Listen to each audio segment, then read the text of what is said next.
You probably heard the phrase 40 acres and a mule. In 1948, my father took this big gamble, and he bought 40 acres initially, and he bought it specifically here because the land was cheap.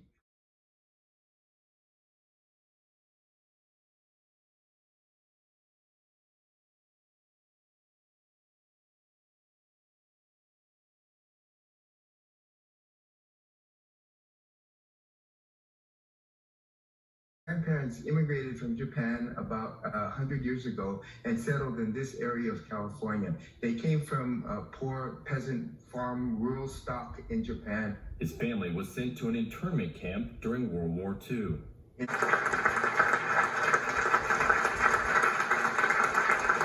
Hello, you. Members of Congress and distinguished guests, my fellow Americans, we gather here today to right a grave wrong. More than 40 years ago, shortly after the bombing of Pearl Harbor, 120,000 persons of Japanese ancestry living in the United States were forcibly removed from their homes and placed in makeshift internment camps. This action was taken without trial, without jury. It was based solely on race, for these 120,000 were Americans of Japanese descent. Yet we must recognize that the internment of Japanese Americans was just that, a mistake. For throughout the war, Japanese Americans in the tens of thousands remained utterly loyal to the United States. Indeed, scores of Japanese Americans volunteered for our armed forces, many stepping forward in the internment camps themselves. The 442nd Regimental Combat Team, made up entirely of Japanese Americans, served with immense distinction to defend this nation, their nation. Yet back at home, the soldiers' families were being denied the very freedom for which so many of the soldiers themselves were laying down their lives.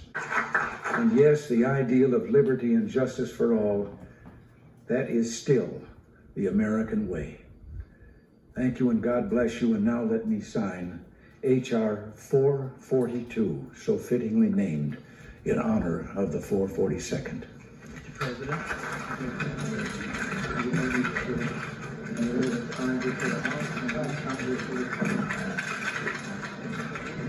Mr. President,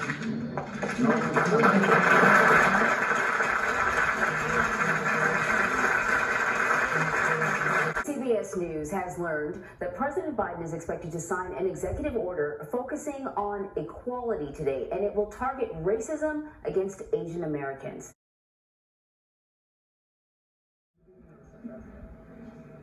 I believe with every fiber of my being that there are simple core values and beliefs that should bring us together as Americans.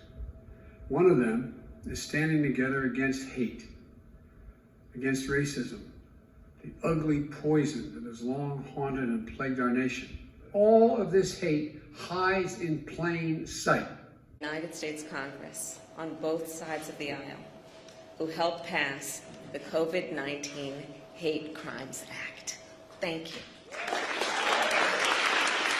The nation took action to combat hate.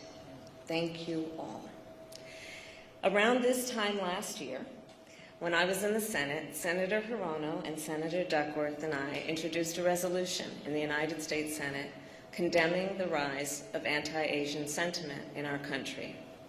At that time, more than 1,100 anti-Asian hate incidents had been reported since the start of the pandemic.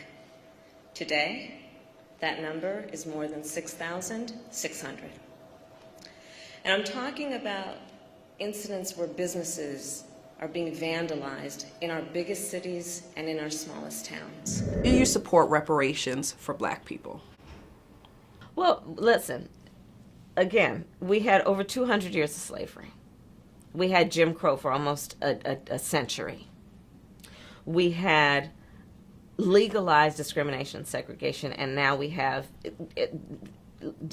segregation and discrimination that is not legal but still exists and is a barrier to progress.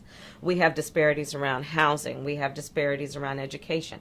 We have disparities around income. And we have to recognize that everybody did not start out on an equal footing in this country. Listen, the reality also is this. Any policy that will benefit black people will benefit all of society. Let's be clear about that. Let's really be clear about that. So I'm not going to sit here and say I'm going to do something that's only going to benefit black people.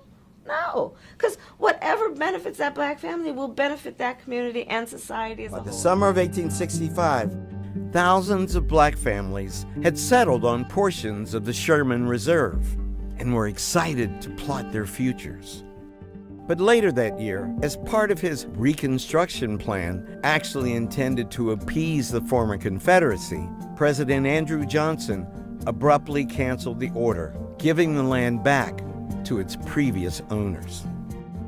The United States had the opportunity to make it possible for the formerly enslaved people to be economically independent, and the country failed to do it.